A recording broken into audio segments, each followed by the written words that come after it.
Yep, this is a Conqueror video. Conqueror, of course, is defense warfare.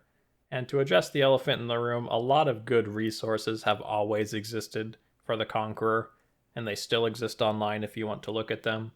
So for my video, instead, I'm going to focus on the progression. I think the strength of the Conqueror is in its gear progression and its progression as a character while you're leveling. And because of that, its strength as a starter build. So how has Ragnarok helped with that? What items has been introduced? What items should you farm? The new monster infrequents, all that stuff. And I also want to give a good explanation of how the shield mechanics work in practical terms with napkin math and everything like that. We'll go over that stuff later. I recommend you stick around for that. It's a good visual indicator to see if you want to use shields or not. So first, of course, we're going to jump into the TLDR. I'm going to throw some charts up on the screen. So if all you want to see is the skill point allocation and the attribute recommendations, you can get a good visual indicator of that right now. And while this is going on, I'm going to jump into the pros and the cons. So first, as a pro, this is the best starter character in the game. I will happily make that claim. I'll happily defend that claim. It's the best character progression. It's got the most flexibility in terms of its gear. You have clear paths and benchmarks to reach while you're playing in normal, epic, and legendary with your skills, your gear, your stats. It's simple, and it requires absolutely no inheritance. So because of that, it's the best starter in the game. I'd set it above the Dragon Hunter just because the progression is so much more smooth. It follows that difficulty trend so well in this game. As a con, then, it's tied to melee. There is no way to finagle this thing into a ranged character. I mean, you can try really, really hard. It's going to be an abomination. Don't do it. It's going to be a melee character. So if you really just don't like the melee mechanics in this game, either dual wielding or with a shield, you're not going to like the Conqueror. Another pro, this is a great boss or Stonebinder Cuff farmer. Because of the way your cooldowns line up with War Banner and Colossus, you can kill easily any boss within that duration. There's maybe some like Surtur who have phases or Hades. That will give you a little bit more trouble, but 90% of the bosses in the game will fall well before your cooldowns have left you. And those cooldowns not only give you huge offense, but also make you almost invulnerable. So because of that, it's great for get in, get out sort of boss kills, and is a great boss farmer for the endgame. A con to go along with that, it's got very low damage outside of those cooldowns. So if you find that you don't have Battle Rage up, your banner is down, no Colossus, you're going to be pretty weak. So if you notice all of those things lining up, you might want to just kind of maybe gather up more mobs for the inevitable next Battle Rage proc, you know what I mean? And without any recharge gear, it might feel a little bit slow. You want that banner to come up for every single fight. So getting somewhere in the neighborhood of 40% recharge, it's going to be really good, but that's one of those flexible things that you can or can't do. It really depends on what you want to do, and your Conqueror is going to be fine no matter what. As I said about the progression, and this is going to be a very progression-focused video, there's no required gear. That means as you're leveling up, you can just scrape by with whatever you find on the ground. That's a great experience, in my opinion, with aRPGs, is just getting through the game with whatever you happen to find, and that makes for a very nice progression. As the difficulty starts to ramp up, you reach Babylon, you'll find that you start to spike in power. It follows that curve very nicely, like I said. Next, you have a very flexible endgame. So I told you before about the recharge gear. You can go for that 40 or 50% if you want, or you can just not. You could go for extra attack speed to max that out and maybe get some flat damage, or you could decide not to. You could use a Spiny Shell and go for this big offensive build with her shields, or you could use a Turtle Shell and make sure that you've got that shield recharge capped. You know, you could go for almost max resists, but swapping gear in order to get maybe better DA and baseline armor, stuff like that. Or you can max your resists and, you know, maybe deal with the loss of melee resistance in general. All of these are choices with their own pros and cons. You can easily get away with a lot of gear because there's a multitude of gear that's available for the Conqueror. There's a million ways to gear one up. There's a million ways to do it. You could build a dual-wield Conqueror if that's your thing for the endgame. All sorts of avenues approach after the game has ended to take your character further. I recommend that you play Sword and Board if this is your first time playing, though. And we're going to go quick fire through these next sections first. Is this an attack-based character or is it a spellcaster? This is definitely an attack-based character. You can dual wield, you can go Sword and Board, but it doesn't have any spells to cast. And if you truly desperately want to make this thing into a bow character, I mean, you can. It can wield bows, but it's going to be an absolute abomination. You're going to be like the Black Knight from Monty Python. It's going to be terrible. So I really don't recommend that you do that. Just stick to either Sword and Board or dual wield. I highly recommend Sword and Board just because it's a better progression. It's better for new players. If you want to build a dual wield Conqueror, that's something you should have planned from the start, in my opinion. Attributes, I always recommend every character, this character included, gets at least the dexterity requirement for Stonebinder's Cuffs. Try to line that up for when you would equip it on every difficulty. If you don't know what Stonebinder's Cuffs are, you could look them up on the database, but it's a very common breakpoint for all of my characters. I wouldn't go beyond that for dexterity. You can get your defensive ability from gear too. Defense Mastery has the best health pool. Once you max out your 32 of 32, I think it's something like 2,000 health. That's a lot compared to something like Spirit, who gets 640. So you can either say, well, that's enough, or you could just tunnel more into hit points. I would recommend that in other games, but not in Titan Quest. Titan Quest, you just don't have enough ways to recover your health in vast amounts.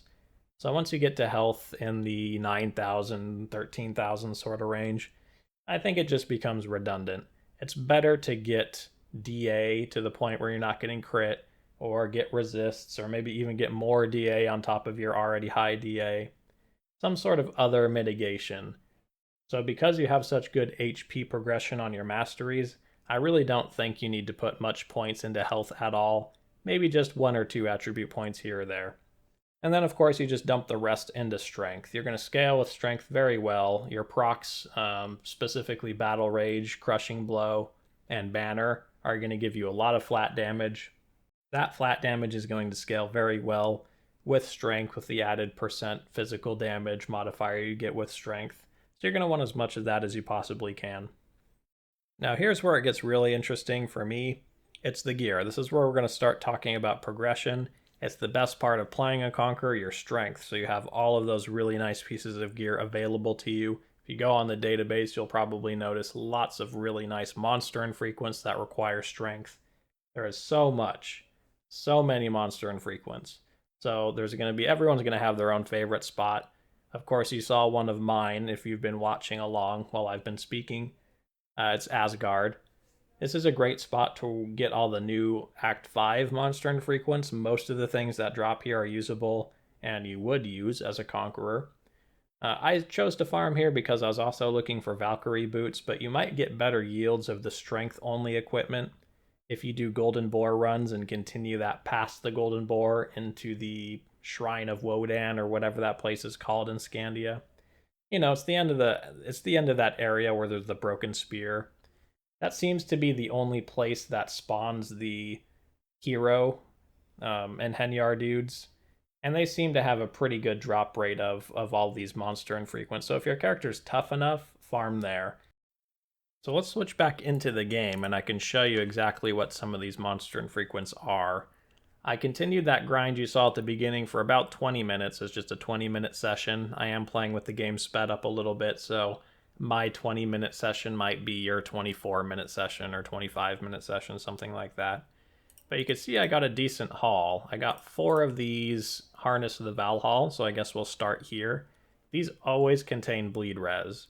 And note that I was farming on Epic. This character would need a better chest piece to farm on Legendary, and we'll go over the reason why that is later on. So I was farming on Epic. And even on Epic mode, these things give 64 bleed res. And it always comes on this monster infrequent, so does the less damage from giants. So let's look for the best one. This one came with 34 armor. This one came with extra cold res, that's decent. This one came with more armor as well, but less bleed. And this one came with strength, but less bleed. So why is the Harness of Valhall good? Well, it's very difficult to find bleed swap gear. The strength-based characters are not immune to this for some reason, and I think as of the recording of this video, A lot of the affixes are broken, the yellow affixes. They're supposed to be able to roll bleed or pierce. They seem to only roll pierce resistance, so if you're looking on the vendor for bleed gear, you're not going to find it. So you're going to really need swap gear for bleed. The good thing about bleed swaps is you only need them at like 3 or 4 parts of the entire game. You're going to need it for Boar Snatcher and Epic and Legendary. You're going to need it for Yao Guai, which is the Demon Boar in Act 3, just on Epic and Legendary.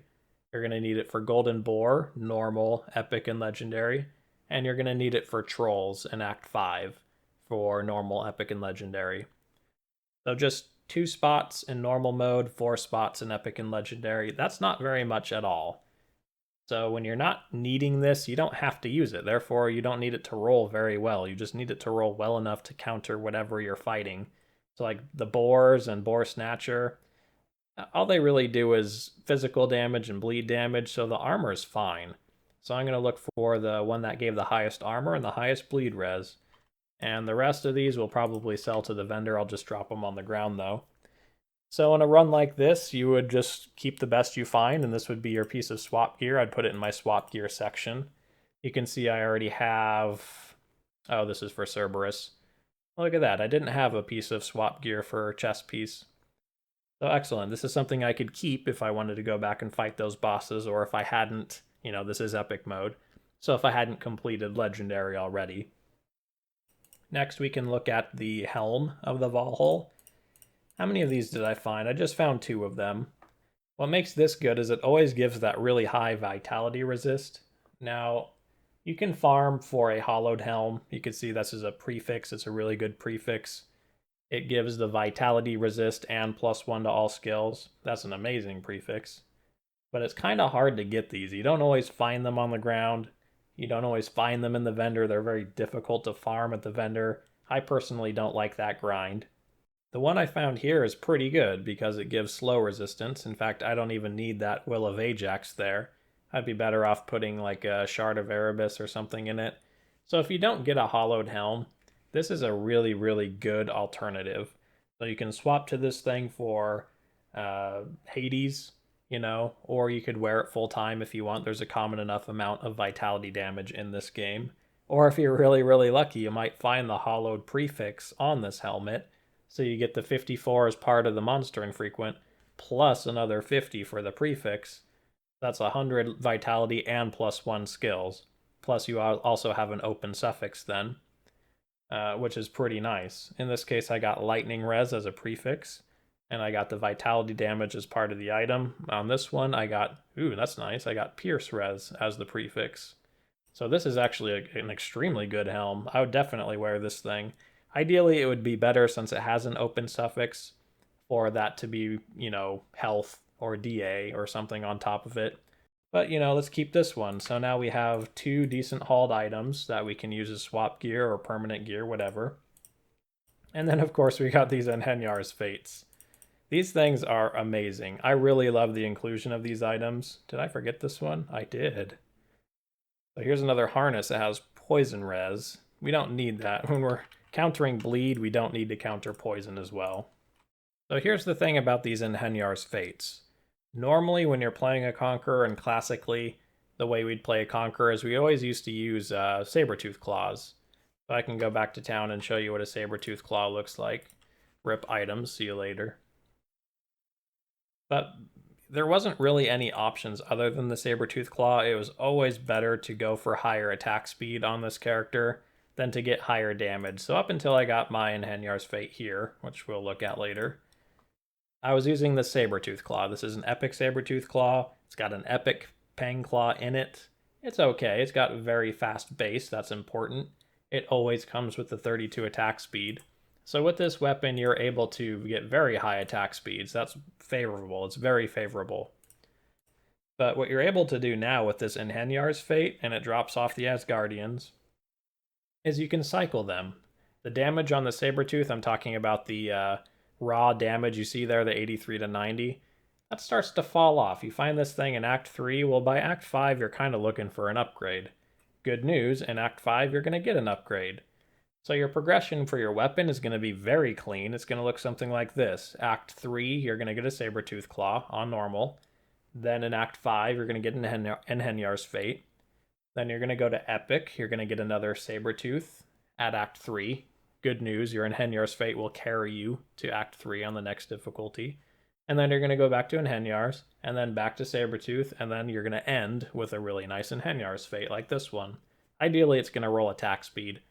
The only unfortunate thing about Enhenyar's Fate is it doesn't have attack speed on it, but it is a very fast base, and because it's a new item in the new Act 5, it's of higher quality than you would find otherwise. The base damage on it is much, much higher, and it's very high and consistent too. You see 201 to 205. That's a very tight window for damage. Very low pierce ratio, that's excellent for strength users. We don't want our damage to convert to pierce. And the granted skill doesn't do anything, but that's besides the point. You can see if I re-equip this thing, we drop down to 1300 DPS. With this thing, we're up to 2000. Yeah, we lose a little bit of attack speed, and that's important. By the way, the reason we want attack speed is because, and we'll look at this later, we really rely on these shield procs, particularly Pulverize. And we really want the flat damage once our Battle Rage procs. The damage we're going to get from Battle Rage and Crushing Blow completely eclipses any weapon you can have. It doesn't matter what your weapon is. You can be punching with your fists with Battle Rage up. It's going to be amazing damage. So because it's amazing flat damage, you want to have as high attack speed as you can possibly get to swing it. So that's the reason why we're looking for these very, very fast weapons. But even with that said, you're going to get a damage boost out of using Enhenyar's Fate. Now, of course, we found a couple other things also. We found these buckskins of the Valhall, another piece of strength gear. They're okay. They give stun resistance. You don't need that as a Conqueror, so we won't be using these. The only thing I didn't get that I wanted to get was a pair of, what are they called? Arm guards of the Valhall. Those are a pair of gloves that you can use instead of stone binders. You're not ultimately tied to stone binders on this build. You're very flexible. Of course, I'm not using them. But if you want, you can get these arm guards of the Valhall, and what they do is they give you slow res. It's a lot of slow res, like 40%, 50%. That's just part of the item. So if you got that item, you can get it on normal mode, of course, and put an Ajax on it. Do I have an Ajax to show you? I don't have an Ajax here, but I have one in my helmet. Of course, this is the legendary mode. The normal mode Ajax is like 21% slow res. So if you got a Arm Guards of the Valhall with 40, on normal mode, you got a normal mode Ajax with 21, that's 61% slow res protection. I'm going to tell you right now that slow res is one of the most important resistances in the game, at least for melee characters.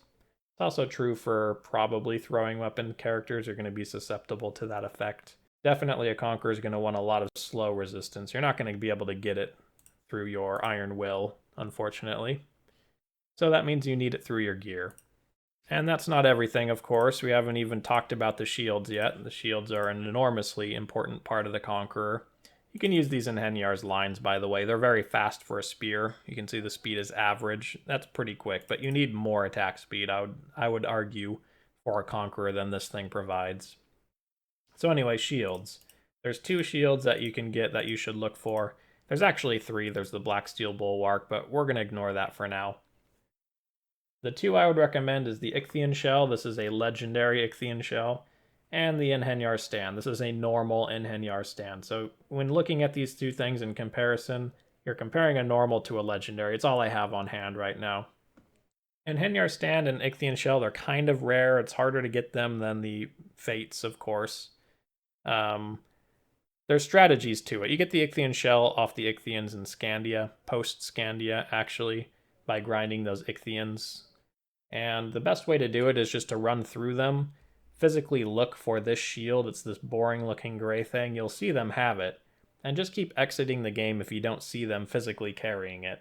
It's very distinctive from the other ones. The other shields, the normal ones, are very ornate looking. Definitely not an Ichthyan Shell.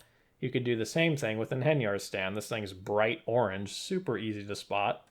And it drops from the Asgardians, so you can farm it in the same place you're getting your buckskins and your Helms of the Valhall and the Arm Guards of the Valhall.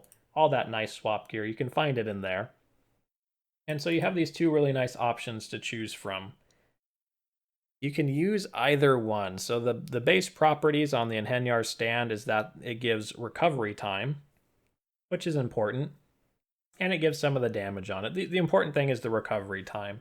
So if we look at shield quick recovery, which we'll go over later, well, this thing has a shield recovery time on it of 80%. Shield recovery caps at 90%. It used to be 100%, but they changed it in Anniversary Edition. It was undocumented. Shame on them and everything. That's fine, but you really want to reach that cap. The difference might seem small. The base shield recovery is 3 seconds. So if you block, you can't block again anything for another 3 seconds.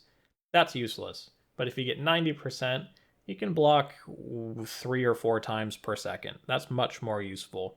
We'll see what that looks like in practical terms in a bit. But this thing isn't enough to cover you. Of course, I'm missing 1 point, but trust me, that's not enough either. So you can go with this Enhenyar stand. Yeah, you're going to be overcapping your recovery time, but at least you'll maximize it. And then you could put a Spiny Shell in the Enhenyar stand. So that makes the Enhenyar stand the best offensive shield in the game. If you want to use a Spiny Shell, those do not provide shield block or shield recovery. I mean, they do provide shield block. So if you were to put a Spiny Shell inside of an Ichthian Shell, you would not max your shield recovery. You'd have to get it somewhere else, and it's pretty rare to find that. Do I have another Ichthian Shell? Yes, I do. So this one here actually has a turtle shell. Looks like I don't have the Spiny Shell. The Spiny Shell is a charm. It does 50 damage, adds 50 damage to your shield, gives some shield block, and then you get a completion bonus. It's the better offensive thing. You're going to be using a lot of shield attacks. Of course, Rigid Carapace is amazing for Pierce Res, so that's what I have on my main shield just to cap this on Legendary. It's not really needed. You can see my Legendary resists are fine. This might actually be Epic still. Yeah, this is Epic still. So I would be using this for the most part. The Legendary Turtle Shell on the Ichthian Shell is going to be your better bet if your resists are low and you still need to cap them. You need Cold Res. You get the Cold Res as standard on the Ichthian Shell, which is really nice. And you can put the turtle shell on here just to make up for the fact that you don't get this really nice shield recovery time from the Enhenyar stand. But that kind of locks you out of getting the Spiny Shell. So the ultimate endgame shield, I would say, would be the Enhenyars if it's well rolled. But it might be pretty difficult to get there. For the most part, you're going to be using this Ichthian Shell. Early in the game, I definitely say you should go for Enhenyar stand. You're not going to be able to keep this quick recovery buff up. So Enhenyars is what it's all about. On Legendary, you might switch to Ichthian just to shore up your resists until you can equip an Enhenyar stand again. The other thing I want to point you to, and it's harder to see on these Legendary shields, very easy to see on Enhenyar stand though. This is a normal mode shield. Requires level 12, player level 12, and only 284 strength. Well, guess what? If you're mailing this to a Conqueror, if you're inheriting it, you get minus requirements built into your class. This thing you can equip actually at level 12 or very close to it. This thing is an amazing shield for that level. It's the best shield you can get in normal mode based on its native properties. Again, I went through all of these shield mechanics in another video, a defense video. So if you want the nitty-gritty on the mechanics, you can go to that explanation. But if you're going to use shields defensively, which you will as a Conqueror, you really want to pay attention to these 3 attributes on the top, the 24 chance to block, the 244 damage, and the 102 damage. So to be able to use those at such a high quality, you're going to be just stomping through mobs. They're going to be dying left and right when your shield effects proc. And by the way these shield effects work, since I don't think we're going to talk about that in the skill section, is whenever Pulverize or Disable or Shield Bash procs, or you use Batter or maybe Shield Charge, you attack once with your weapon, and you attack once with your shield. Your shield is considered a weapon in this game for all practical purposes. That includes weapon conversion, by the way. So if you're building defense rune, transmutation will convert your shield's damage. It will not convert your skill's damage. So this 33 to 59 damage will stay physical. But you can convert the damage on your shield. So you're going to hit with the shield for that 102 damage, which is also going to apply the shield effect. In the case of Pulverize, that's a 120 degree 3 target, 33 to 59 damage, with reduced OA and skill disruption. So all of those things will go off, and you will attack once with your weapon at the very same time, and it'll apply anything that's on your weapon, including leech or flat damage, whatever. So anyway, if you want a more overpowered experience, you could inherit your shields, your Enhenyar stands, every single difficulty you can get an epic one. You can inherit a legendary Ichthian Shell up until you can farm your own legendary Enhenyar stand in order to use it with a Spiny Shell. You have a lot of options. These are just the things that I focus on, right? I haven't even scratched the surface on what's available. There's a ton of great stuff in the Deviger area with the Forge Rune Curious. Do I have one of those somewhere? I don't. It's on my mule. But there's a ton of new monster infrequents added with Ragnarok. Alright, let's see how shields work in action. Now, I talked about the nitty-gritty shield mechanics, and they're very quirky, in my Defense Advanced guide, and I'm going to be assuming some knowledge from that video. That's just because they're a pain to explain. They take a long time to explain. So go back and watch that if you're not quite sure, just so you can get the most out of what I'm going to show off here. If you really don't want to watch that part, then on a high level, shields either block the portion of the damage that they're trying to block fully, or they do not block it at all. It doesn't work like armor. You either block all or nothing. It's segmented, so every portion of damage is going up against your block threshold or your blocked damage threshold. But anyway, I'm getting ahead of myself. So what we're going to test here, and this is on Legendary, we're going to be fighting mobs that are going to be doing damage that's well within my block threshold. Just so I could show off how block recovery works. We're first going to be using this shield since it doesn't have any added block recovery. We don't have quick recovery up. You can see this adds most of my recovery. So I have 0% added shield recovery. That means that I can only block once every 3 seconds. But my block chance is actually pretty high. It's not going to be maxed out because, again, I don't have quick recovery. But it's up there. It's above 64%. So we're going to go ahead and fight this creature I left down here. First, I want to unequip some of my resist gear, which I seem to have a lot of. There we go. So we're going to see what his damage looks like. And I blocked the first attack, of course. I blocked that third attack. The fourth and fifth went through. I blocked the sixth. So it seems like every third attack I'm blocking. And of course, you're correcting the block windows for time. You know, I said 3 seconds is the recovery. Well, I'm playing on very fast right now, so there's going to be a time correction there. So I'm going to let him wail on me just a little bit longer, but we're going to switch to a shield recovery setup now. So I'm going to be using this Ichthian Shell shield. That's going to make sure my shield block is capped. Shield block does cap at 100. And as long as I have this shield recovery up, my shield recovery will also be capped at 90. So now I have it up. Every single attack will be blocked.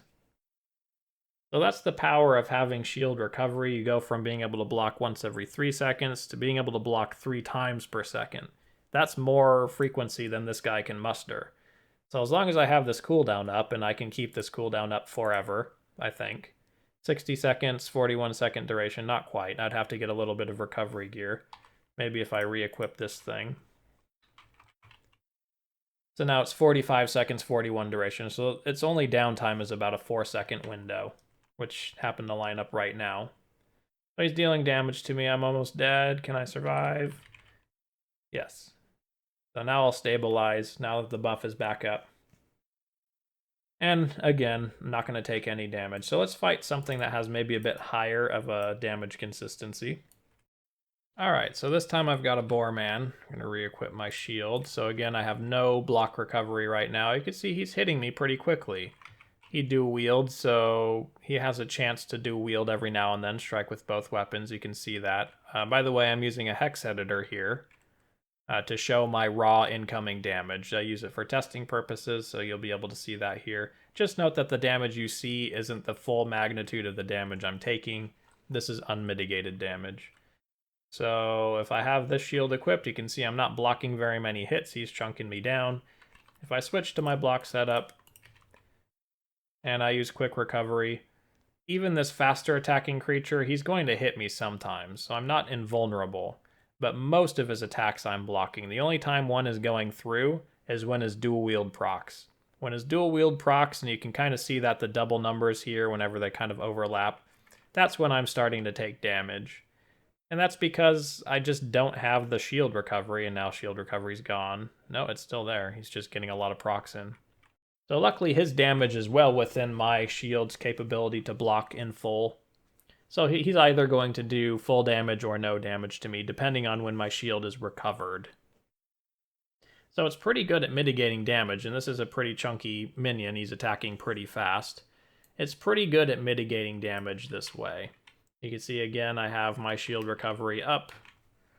So now I'll be taking significantly less damage just when his dual wield procs. So that's shield recovery. Now we're going to go to Corinth, and I'm going to test against some monsters. We're going to do some napkin math to see, well, okay, what about if creatures go above your threshold? Because what you're really looking for, and what you're probably wondering is, are shields even capable of defending you in the late game? I would argue yes, but we'll see kind of a caveat to that, and we should be able to bring in home why everything is important to max when you're trying to focus on your overall defense. So for shields, obviously with this test we proved you need shield recovery. It's not enough just to equip a shield, that's almost useless. So you need shield recovery. Luckily, as a defender, you get quick recovery, and then simply a turtle shell even on normal mode. That'll do as long as you have an Henyar stand or something inherited. You're going to be pretty good starting even in normal mode for your shield block. But we'll see that's not even enough. It's not enough to focus on that. You also need to focus on your armor. Alright, so the first test I want to do is against this raider, this specific raider. You can see his raw incoming damage is about 1400. And every time he hits me, and every now and then I am blocking, of course. Every time he hits me, I'm taking a lot of damage. It's not going to be exactly equal to this because I have some armor. It's going to depend on where he hits me on my gear, if you know how the armor mechanics work. But you can see that, again, I'm rarely blocking. And if we were to do some napkin math, then we can look at this 1400 raw incoming damage, and we can see if it's going to be one of those cases where our shield recovery will block it in full, or we're going to get nothing. This is a really nice number because it's right on my personal threshold. Unfortunately, my lowest armor piece is my chest piece. It's 208 armor. We're going to have 30% armor protection. Because this is on my necklace, it applies to every single piece of gear. Boots, gloves, helm, chest piece. That's a pretty nice bonus. So this 208 is actually going to be more like 260 or something like that. Let's just say 260 to make the math easier. And then our armor absorption. And again, you need to know those armor mechanics. Also in that defense video, I'm going to be assuming knowledge here for the napkin math. Base absorption is 66%. My bonuses are 10% from quick recovery, plus 22% from armor handling. So that's 32% increased armor absorption. That multiplies with the base 66%. It doesn't add to it. So if I pull up my calculator here, I'm going to get 66 times 0.32 plus 66. That's 87% armor absorption. Right, so that means the physical component of the spear is going to be up against 260 times 87% is 226. 226 is what my chest piece can mitigate. That's the math I just did. So because he's using a spear, and spears have, at least these ones, have a 25% pierce ratio, we know that about 25% of this raw damage you see here is pierce damage. So we're not going to count that. That's being fully blocked by my shield. It's well within my limits. That's 350 of the damage.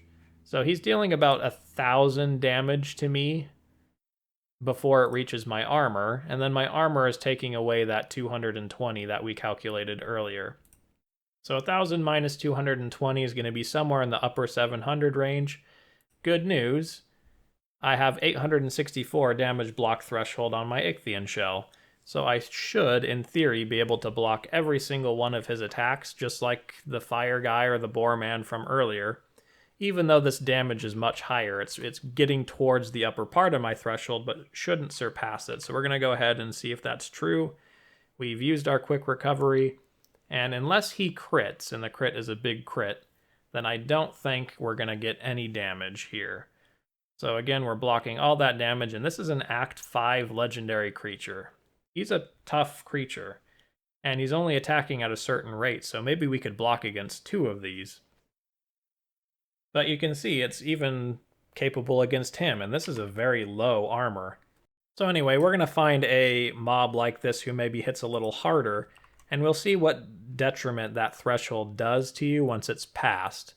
And just one other mob might do it. This guy, for instance, let's see.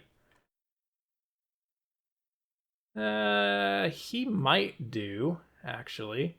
So let's run the math on this. This is slightly higher numbers. This is about 1,600 on average. So again, we're about 230 armor absorbed with our shield.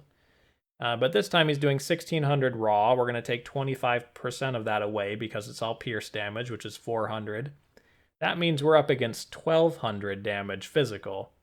Of that 1,200, our chest piece, if it gets hit, is only going to mitigate 230. So that's going to be right at the threshold of our shield. Let's try not to die here, goodness. So I'm not sure if we'll be able to block this. This is going to be right at our threshold. Let's find out. And do we have the right shield on? Let's get the right shield on. So we're going to go ahead and use our quick recovery. So I got hit once, twice, 3 times. So yeah, this is right at our threshold. And you can see we're taking that damage in full. We're not blocking any of it, none of it.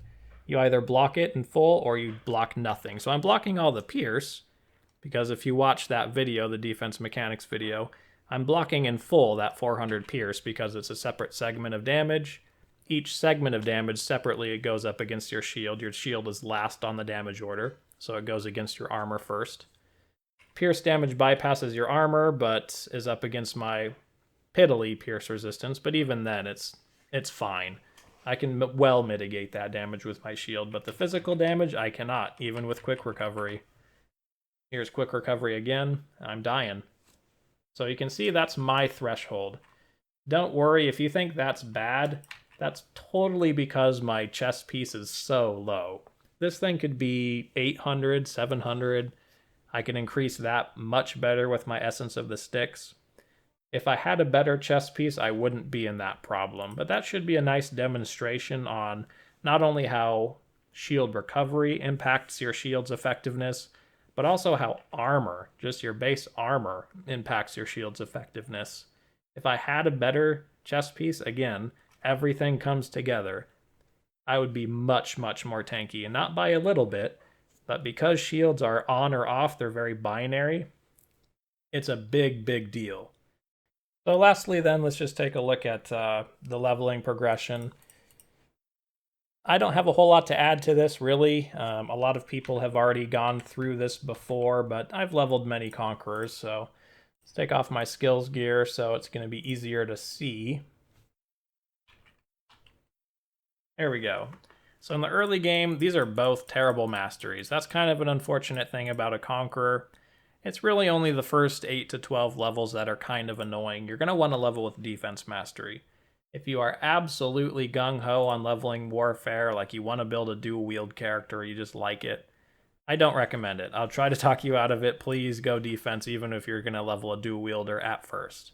If you want to level Warfare, go Battle Rage, Crushing Blow. Don't go into the Beeline dual-wield tree. It's only good until Tumult. Warwind is not a good leveling skill. So with Battle Rage, Crushing Blow, you can at least kill bosses. But I'm going to say level with Defense, go for Batter. Right when you can, get Rend Armor. You can see even with 1 point in Rend Armor, and really 1 point is all you need, you get to hit 3 targets. That's a big deal. Doesn't seem like much, but that's going to increase your kill effectiveness by a lot. So right in the early game, you might put like 7 points into Batter, and then go right up to 16, and then get 7 points in Batter plus 1 point, plus 1 point in Rend Armor. So it'd look like this. And depending on your mana needs or whatever your energy needs, you might put more into Batter, you might not. Right when you can get Pulverize, you want to get Pulverize. It might be this little crossover point where you're still using Batter for some of your damage and you're also using Pulverize. That's fine, but eventually you're going to want to get rid of Batter. It's a huge drain on your mana. You cannot have mana drains because of Colossus. You're going to get knocked out of Colossus left and right. That's no fun. So I definitely recommend that. Get, of course, Battle Awareness in the early game just to tide you over on defensive ability as appropriate. And get Iron Will, I would say, by Epic mode. You don't need it in normal mode. It looks super tempting and it is really, really good. But unless you're playing on X Max, you don't need it in normal. These effects just don't last very long on their own. And this, once it's got +1 skills, will be 80%, I think, maybe +2 skills. So if you have +4 skills, you can actually take a few out of this. All of these secondary resists, just like normal resists, are capped at 80%, just so you know. Obviously, Shield Charge, great 1-point wonder. You can put more into it if you want. I believe it does attack with your shield at the same time. So you can use this as a bona fide attacking skill, but why would you? You would just go for attack speed and utilize these procs, and then you're better off just using those rather than casting a spell, which is, this is a spell. It's going to have a spell, it's going to have a cast time associated with it. So I would just put 1 point in here, maybe 1 point in here for the skill disruption. Skill disruption is pretty nice. You could actually max this out and be perfectly happy. I probably should do that with my remaining points here. 4 seconds of skill disruption. That means enemies can't use any of their special abilities for 4 seconds. That'll go up with +4 skills, maybe to 6 seconds. That's a long time, man. You can charge an archer. He's down for the count. You just melee him down. He can't do anything about it. As you're progressing through the game, I would keep Rally up to the point where it keeps up with your health. Right now, if I have that, I think 16 out of 12 does come close to 7k life. But you just want to keep it going. You don't want it to be too much, right? You don't want to use it and for it to overcap your life. So somewhere around recovering 50% to 100% of your life is good enough for Rally.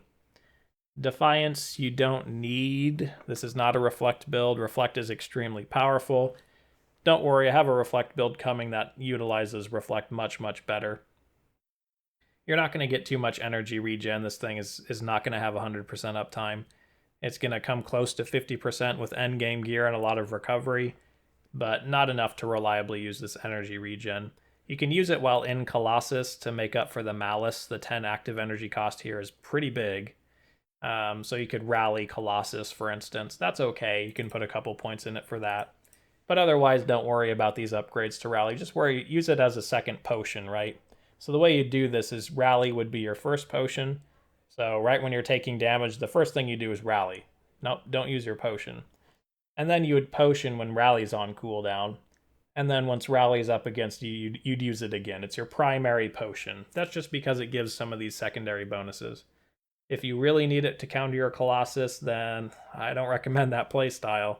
This is here to save your life. It's not here to counter the energy cost of your Colossus. Of course, all 3 of these shield skills you want to get as soon as possible. They don't interfere with each other as such. You're going to definitely make use of Pulverize the best. This is where you're going to start actually doing damage in an AoE sort of way. And you're not going to get all of this stuff at once, by the way. I'm going tree by tree.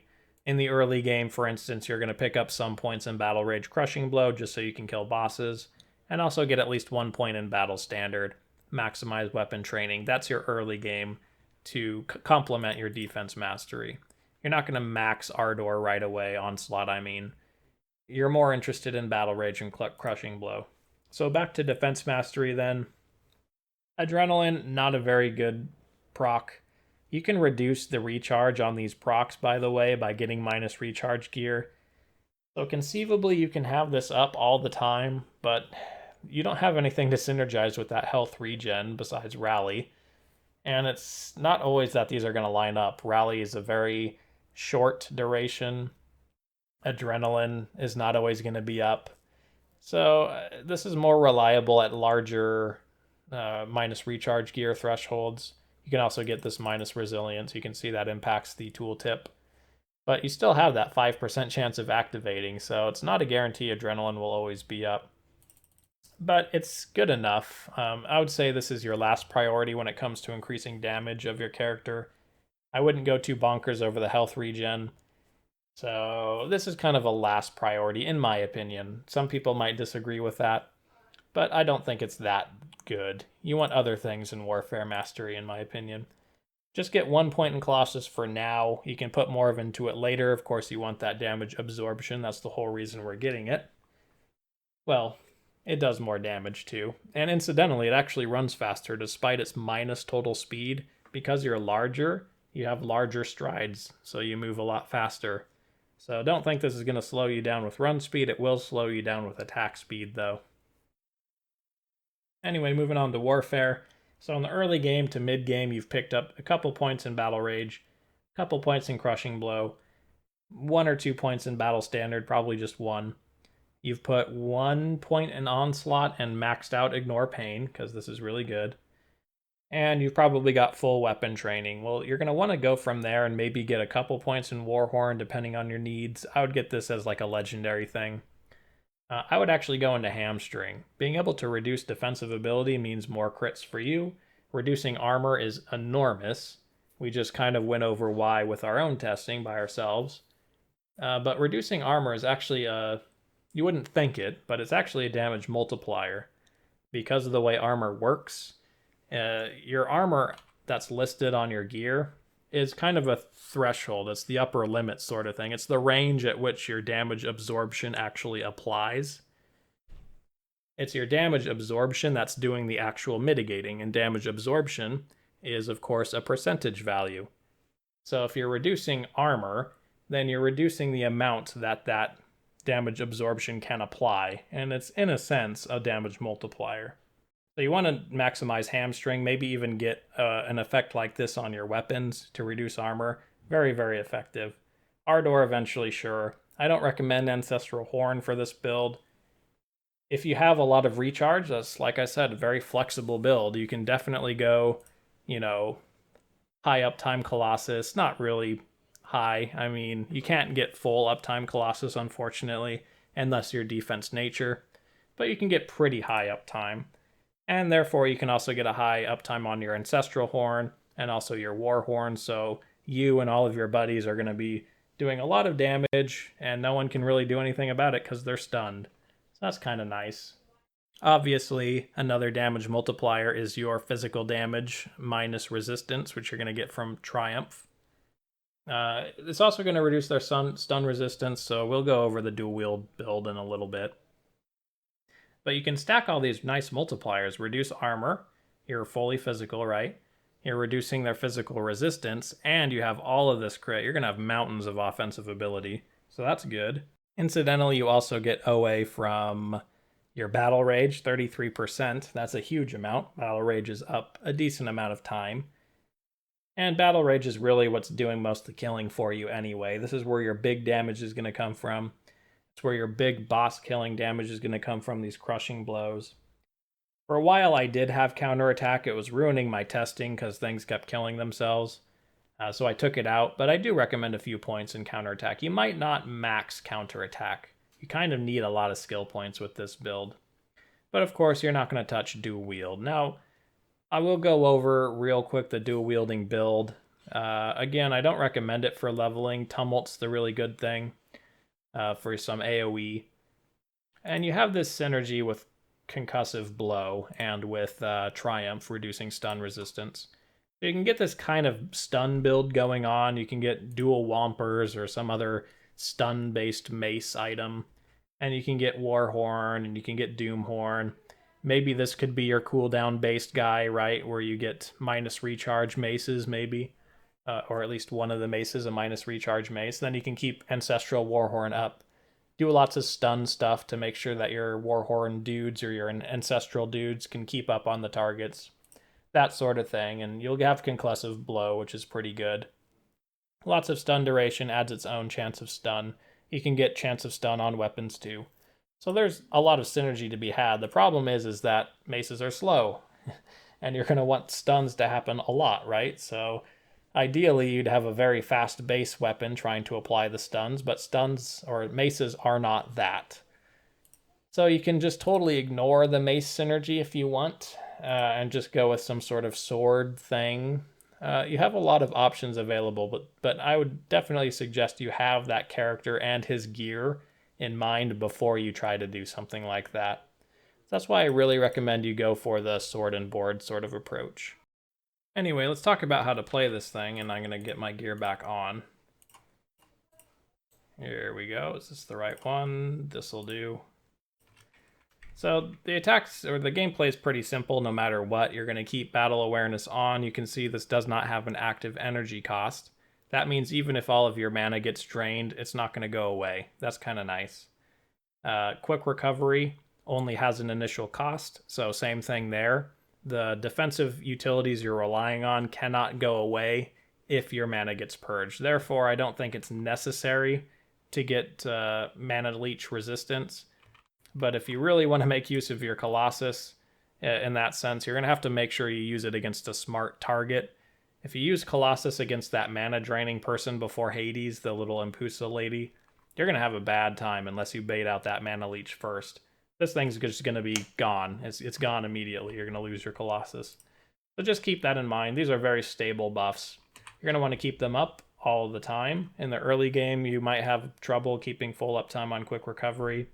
So just kind of use it when you're about to engage, and let the time that you're going from pack to pack be the time where this is gone, that sort of thing. So you're going to keep those things up. You're going to go into a pack of mobs. You're going to start attacking.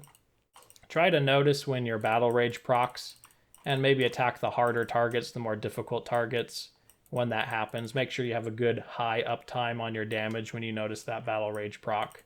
You're going to use that battle rage for bosses, by the way. Some bosses you can't sustain. You can't just sit there and swing at them like Minotaur Lord. You're gonna have to break away. Maybe every now and then you'll go in for a swing or he'll hit you, and you'll notice your battle rage proc. That's your time. That's when you pop banner. You got battle rage. You just go crazy and you just destroy them. But don't be shy about your banner either. This thing is up a lot. Your battle standard. Amazing synergy with pets, by the way. Warfare. Nature is a very popular combination. Let's try to get my battle rage to proc though, and I can show you what I mean. Let's pretend all of these crabs are a boss or something. So that's battle rage. Actually don't have banner, so we're going to go into Colossus. That's your time to shine. You can't see these numbers, but I'm seeing some 10k, some 7k crits. You're going to get battle rage to line up with all of your stuff. Most likely that's going to be battle standard, and you're going to do just huge damage. It's going to be great.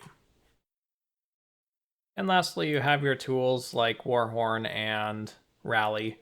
Of course, if you're low on health, then that's when you use your Rally. That should be obvious. So use that first. It should top you off. Maybe I could have waited till I was 20%.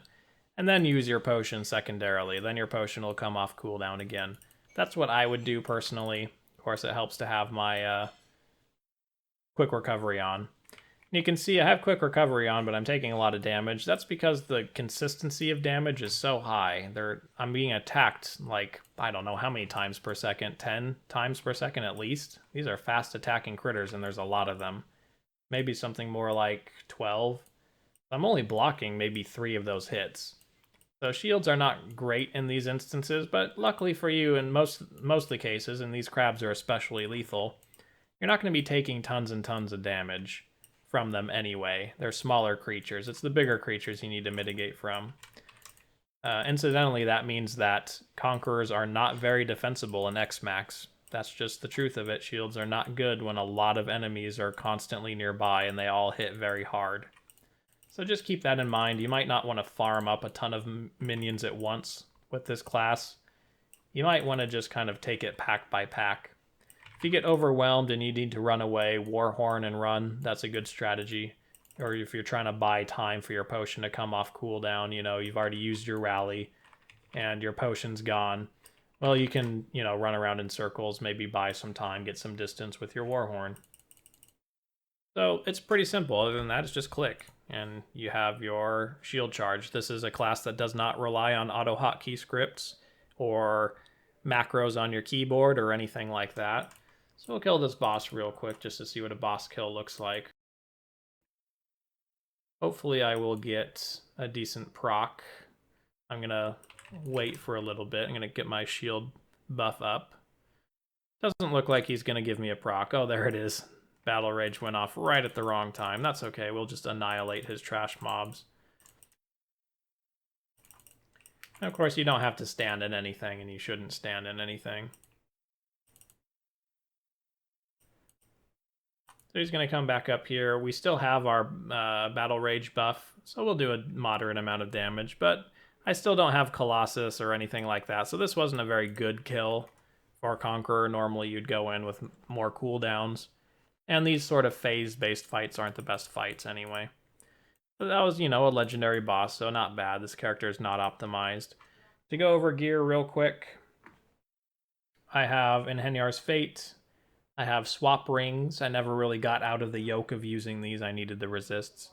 I have a hollowed helmet with a Will of Ajax in it. The hollowed helm actually has a suffix that gives me a lot of slow res, which is nice. And then just a bunch of gear that gives skills and resists. None of it is really interesting. The gear is almost not worth mentioning just because you have so much flexibility. So much flexibility is this class. So I'm using an artifact. I guess this one's significant. This is an old artifact, so it's not fully corrected for, I guess, today's mechanics. You get this 300% LE res. That doesn't do anything beyond 80, you know, so it's kind of a weird item. This is not invulnerability despite its name. So you have that 100% chance to avoid projectiles. That's pretty nice as a Conqueror. I wouldn't recommend this item necessarily. It's just what I'm using. I like the resists on it, and I like the recharge. The only item I would say you should really hunt for on a Conqueror is this, the Essence of the Sticks. That armor protection is huge. It's enormous. Considering you're going for high armor values, 760 here, I could get 800, 900 here, something like that. Consider that when we add 30% to this 200, it's like 260. If we add 30% to, you know, 700, 800, that's a huge amount. That's 240 armor. That's 4 times more armor added. That is big. I'm going to be making a lot better use of my shield if I can, you know, get higher armor bases that then scale with Essence of the Sticks. Also provides a lot of good resistances. You don't necessarily get primary resists in your tree. And you get health and DA. Those are both staples of survival. All of these things work together. By the way, if you're also getting chunked by melee, having a high defensive ability is going to be very helpful for you. And of course, carry your swap gear. I carried more elemental swaps if I needed them. Poison swap neck, you know, your typical ritual talisman, something to help you fight Cerberus, that sort of thing. Carry around these Primal Chaos. They're like mini Colossus, except they can't be purged. So they're better Colossus, frankly. Primal Chaos. Let's see if I can get super big. Oh, I actually shrank with Colossus. That's funny. But anyway, that's all I got on the Conqueror. So hopefully you gained something at least from the ideas for progression, monster infrequence to farm, and also how shields work. That was my primary goal. You can get better nitty-gritty written guides on how to play and how to build these online. They've existed a long time. The Conqueror itself hasn't changed much. It's just the game around him has changed. So go ahead and check out those other guides if you want to. If you want to know more about me or if you want to ask me questions, come follow me on Twitch. That's where I spend most of my time. I love spitballing builds or just talking about the game, so if you want to come by and ask a question, that's great. Otherwise, I got more Titan Quest videos coming up on YouTube shortly. So thank you for watching, and I'll see you next time.